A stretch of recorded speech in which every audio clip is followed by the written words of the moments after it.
Hello everyone. So today we are going to read chapter 3, section 2, The Black Aeroplane in Hindi. The moon was coming up in the east behind me and the stars were shining in clear sky above me. So यहाँ पे pilot कहती हैं कि जब वो अपनी plane के साथ आसमान में होती हैं तो जो मून होता है वो ईस्ट साइड से अभी थोड़ा थोड़ा निकल रहा होता है और जो स्टार्स होती हैं वो उनकी प्लेन के जस्ट ऊपर होते हैं, यानी आसमान में जहाँ पे वो उड़ रहे होते हैं उसके जस्ट ऊपर क्या होते हैं, स्टार्स होते हैं जो वहाँ पे शाइन कर रहे होते हैं. There wasn't a cloud in the sky. I was happy to be high up alone, the sleeping countryside. So यहाँ पे पायलट कहता है कि वहाँ पे जब वो स्काई में जाते हैं तो वहाँ पे उनको एक भी क्लाउड नहीं मिलता है, जिसकी वजह से वो काफ़ी ज़्यादा खुश हो जाते हैं क्योंकि वहाँ पे जो उनकी विजिबिलिटी है वो काफ़ी अच्छी होती है. और साथ ही साथ वो इतने दिनों के बाद जो है जब सारे लोग सो रहे होती हैं तो वो अपनी जर्नी को कंटिन्यू कर रहे होते हैं, तो इसलिए इस बात से भी वो काफ़ी ज़्यादा खुश थे. I was flying my old Jakarta aeroplane over France back to England. So यहाँ पे पायलट हमें बताते हैं कि वो अपने ओल्ड जकार्ता एरोप्लेन से फ्रांस से वापस इंग्लैंड जा रहे थे.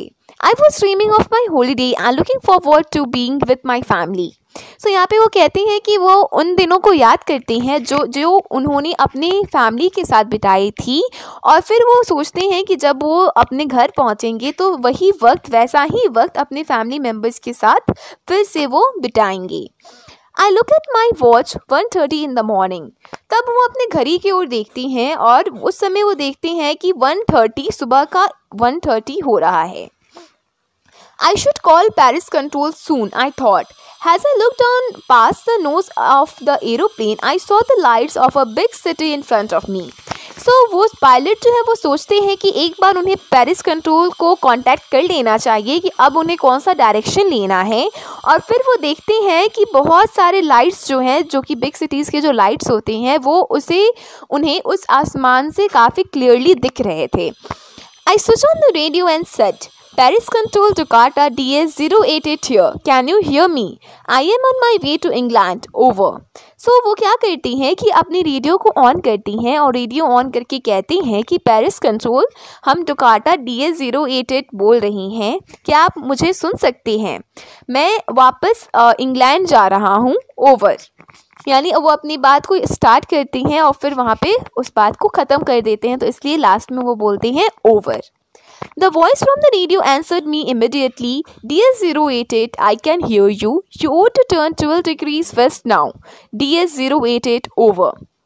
So जैसे ही वो रेडियो में अपने सिग्नल को भेजती हैं तुरंत ही उनको जवाब मिलता है कि DS088 मैं आपको सुन सकती हूँ और आपको अब अपनी फ़्लाइट को 12 डिग्री वेस्ट की तरफ टर्न करना है.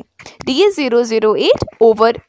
ठीक है, तो यहाँ पे वो कहते हैं कि वहाँ पे जो वुमेन बैठी रहती है वो बोलती है कि DS088 मैं आपको सुन सकती हूँ, अब आपको अपने फ़्लाइट को 12 डिग्रीज के वेस्ट की तरफ मोड़ना है. ओवर. ठीक है.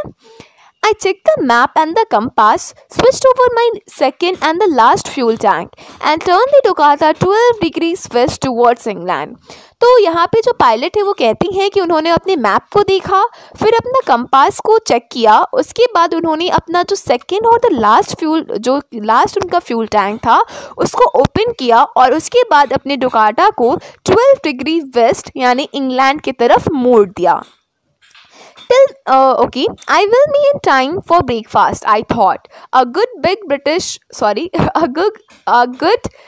English breakfast. Everything was going well. It was a easy flight. So क्या होता है कि वो सोचती हैं कि अभी तो 1:30 हो रहा है और मैं शायद ब्रेकफास्ट के टाइम तक पहुंच जाऊंगा पेरिस और इतने दिनों के बाद मुझे एक इंग्लिश ब्रेकफास्ट करने का मौका मिलेगा, तो इस बात के लिए वो काफ़ी ज़्यादा एक्साइटेड थे. Paris was about 150 kilometers behind me when I saw the clouds, storm clouds. They were huge. They looked like black mountains standing in front of me across the sky. So वो कहती हैं कि Paris अब लगभग 150 kilometres मेरे आगे था और जो क्लाउड्स तभी मैंने क्या देखे कि बहुत ही ह्यूज अमाउंट में क्लाउड्स आ गए और वो जो क्लाउड्स थे वो बिल्कुल ब्लैक माउंटेन्स जैसे लग रहे थे जो कि मेरे सामने एक काले पहाड़ सा मेरे सामने जाके खड़ा, मतलब उस पायलट के सामने जाके खड़ा हो गया था।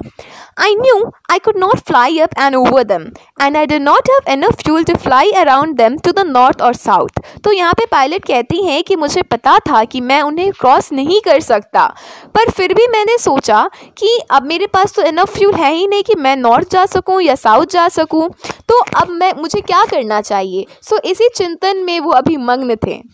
I ought to go back to Paris, I thought, but I wanted to get home. I wanted that breakfast. So यहाँ पे वो सोचते हैं कि उनके लिए यही अच्छा होगा कि वो पेरिस वापस चले जाएं, क्योंकि वो उस क्लाउड में जा नहीं सकते हैं, उनके पास फ्यूल है नहीं कि वो नॉर्थ या साउथ किसी और डायरेक्शन में भी जाएं। तो वो सोचते हैं कि उन्हें पेरिस चले जाना चाहिए। बट फिर क्या होता है कि उन्हें याद आता है कि नहीं, मुझे वो ब्रेकफास्ट चाहिए, वो टेस्टी वाला। सो इतने लालची होते हैं कि इन्होंने अपने लाइफ को रिस्क पे डाल के उस ब्लैक स्टॉर्म में वो घुस जाते हैं उस खाने को खाने के लिए, उस ब्रेकफास्ट को करने के लिए। I will take the risk, I thought, and flew that old Dakota straight into the storm. So उन्होंने ना आओ देखा ना ताओ, वो डायरेक्ट अपने एरोप्लेन को लेकर घुस जाते हैं उस स्टॉर्म में और बोलते हैं कि नहीं, आज तो मैं अपने घर जाकर उस ब्रेकफास्ट को, उस टेस्टी से ब्रेकफास्ट को करके ही मानूंगा। ठीक है। Inside the clouds, everything was suddenly black. It was impossible to see anything outside the aeroplane. So यहाँ पे वो कहती हैं कि जैसे ही उन्होंने अपने एरोप्लेन को उन क्लाउड्स के अंदर डाला तो हर चीज़ उनके आसपास की जो थी वो पूरे तरीके से ब्लैक हो चुकी थी और वो बाहर देखना पायलट के लिए काफ़ी ज़्यादा इम्पॉसिबल टास्क हो चुका था, क्योंकि सब चीज़ ब्लैक था। अब जब हर चीज़ ब्लैक है तो आप क्या देखोगे, कुछ भी नहीं दिख सकता। The old aeroplane jumped and twisted in the air. तो क्या होता है कि बेचारा एरोप्लेन ऑलरेडी बुजुर्ग था, यानी बहुत पुराना हो चुका था। तो जैसे ही उसे क्लाउड मिला और वहाँ पे उतनी सारी जो क्या बोलते एयर थी उनको मिली उस एरोप्लेन को, तो वो इतनी ज़्यादा पुरानी हो गई थी कि वो ट्विस्ट करने लगी, यानी ऊपर नीचे होने लगी, जंप करने लगी, और जिसकी वजह से पायलट अब उनको डर लग रहा था कि भाई अब क्या होगा। I looked at compass. I could not believe my eyes. The compass was turning round and round and round. It was dead. So क्या होता है कि वो जल्दी से अपने कंपास को निकालते हैं और बोलते हैं कि चलो जो भी मुझे दिख रहा है, जितनी भी विजिबिलिटी है उसके थ्रू ही मैं कंपास में देख लूँ कि भाई अब मुझे जाना कहाँ है, मैं हूँ कहाँ। तो वो अपने कंपास को उठाते हैं और वो अपने आँखों पे विश्वास नहीं कर पाते, क्योंकि क्या होता है कि जो कंपास है वो round and round and round उसकी जो निडल्स होती हैं वो घूम रही होती हैं। और कंपास क्यों घूम रही होती है, क्योंकि कंपास डेड हो चुका है, यानी कंपास जो है खराब हो चुका था। It would not work. The other instruments were suddenly dead too. I tried the radio. तो वो काम ही नहीं कर रहा था कंपास। उसके बाद जो पायलट था डोकाटा एरोप्लेन का, वो उसने ट्राई किया कि वो दूसरे इंस्ट्रूमेंट्स को भी यूज़ कर सके जिसके थ्रू वो इस स्टॉर्म से बाहर निकल सके, पर सभी इंस्ट्रूमेंट्स अचानक से ख़राब हो गए थे। तो फाइनली उसने बोला कि अब मुझे क्या ट्राई करना चाहिए, रेडियो ट्राई करना चाहिए और मुझे कंट्रोल सेंटर में, मतलब मेरे फंसे होने की बात बतानी चाहिए ताकि वो मुझे गाइड कर सके कि अब मैं इस स्टॉर्म से कैसे बाहर निकलूं। तो वो क्या करते कि अपने रेडियो को उठाते हैं और फिर बोलते हैं, Paris control, can you hear me? There was no answer. So वो पूछते हैं कि पेरिस कंट्रोल, क्या आप हमें सुन सकते हैं, क्या मुझे सुन सकते हैं? तो वहाँ से उस रेडियो में से कोई आंसर नहीं आया। क्यों नहीं आया? क्योंकि रेडियो भी अब सिग्नल छोड़ चुका था, यानी रेडियो को भी सिग्नल नहीं मिल रहा था और रेडियो भी फाइनली ख़राब हो चुका था। I had no radio, no compass and I could not see where I was. I was lost in the storm. तो यहाँ पे पायलट कहते हैं कि अब मेरे पास ना रेडियो था, ना कंपास था और ना ही कोई इंस्ट्रूमेंट मेरे एरोप्लेन का काम कर रहा था। तो अब मुझे यकीन हो चला था कि अब मैं इस भूल भुलैये में फंस चुका हूँ। Then in the black clouds quite near me, I saw another aeroplane. It had no lights on its wings, but I could see it flying next to me through the storm. So क्या होता है, तभी उन्हें एक दूसरा aeroplane दिखता है जिसकी जो विंग्स हैं उस पर लाइट्स नहीं होती हैं, पर फिर भी जो ये डोकाटा एरोप्लेन के जो पायलट होती हैं उसे वो ब्लैक एरोप्लेन दिख जाता है। I could see the pilot's face turn towards me. I was very glad to see another person. He lifted one hand and waved.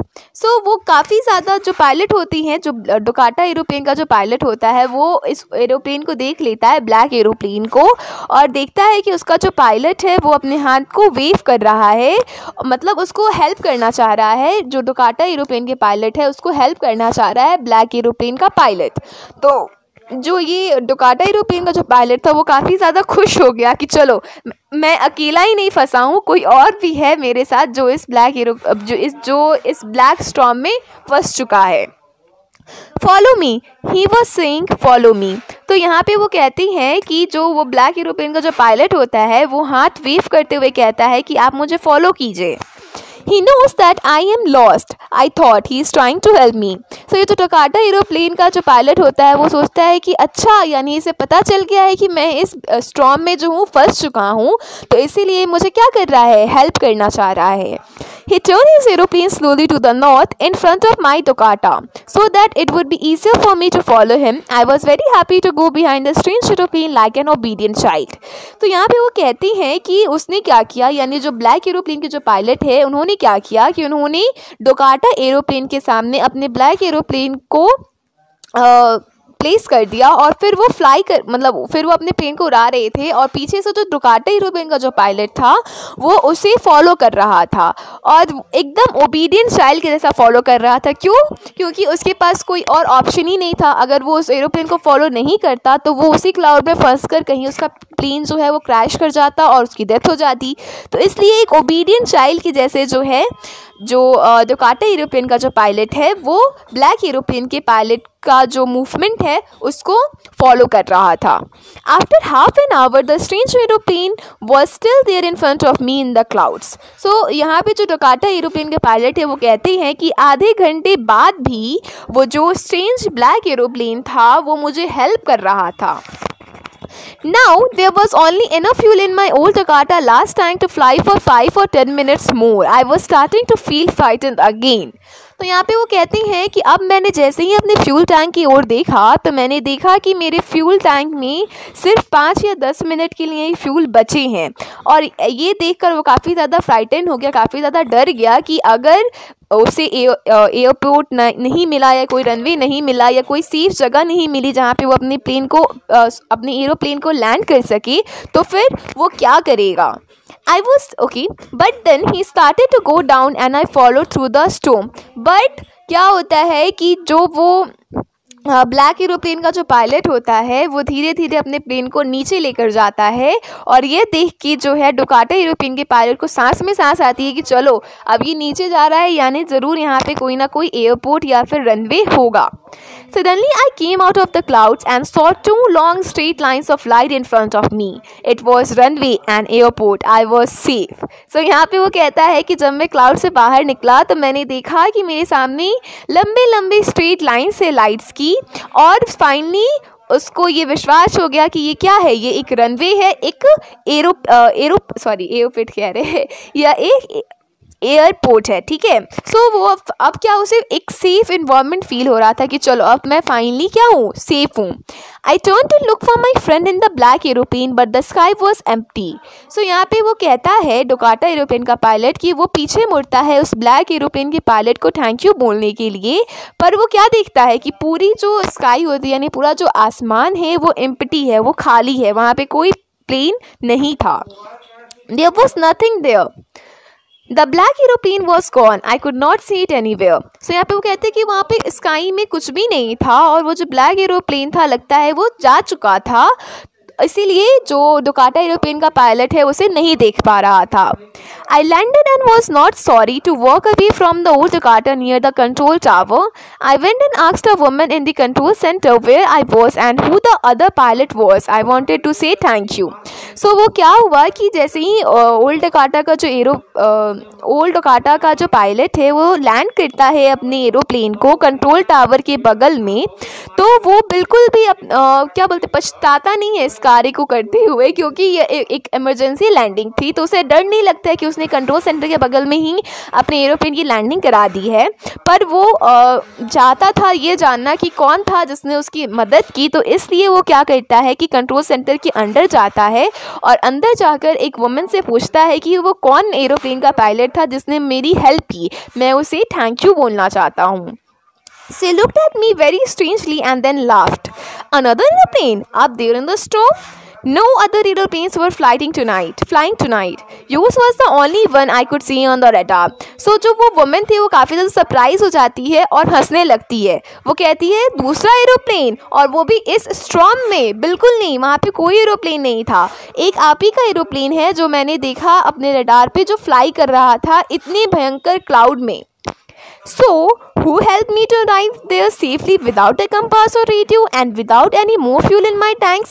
So, जो डोकाटा एरोप्लेन का पायलट है वो काफ़ी ज़्यादा कंफ्यूज हो जाता है कि अगर कोई एरोप्लेन था ही नहीं तो फिर किसने मदद की उसकी, उस पायलट की सेफली पहुंचने में, जबकि उसके पास कोई कंपास नहीं था, कोई रेडियो नहीं था और ना ही फ्यूल बचा था। Who was the pilot on the strange black aeroplane flying in the storms without lights? So यहाँ पे वो सोचता है कि भैया वो एरोप्लेन का पायलट आखिर था कौन जिसने उसकी मदद की और फिर अचानक से गायब हो गया। तो क्या आपको पता है कि वो पायलट कौन था? आप मुझे कमेंट बॉक्स में नीचे कमेंट करके बताइए कि वो पायलट कौन था, उस ब्लैक एरोप्लेन के पायलट का नाम क्या है। ठीक है, तो इस तरह हमारे ये चैप्टर यहाँ पे कंप्लीट होता है। नेक्स्ट हम लोग अपने नेक्स्ट चैप्टर को डिस्कस करेंगे। Thank you.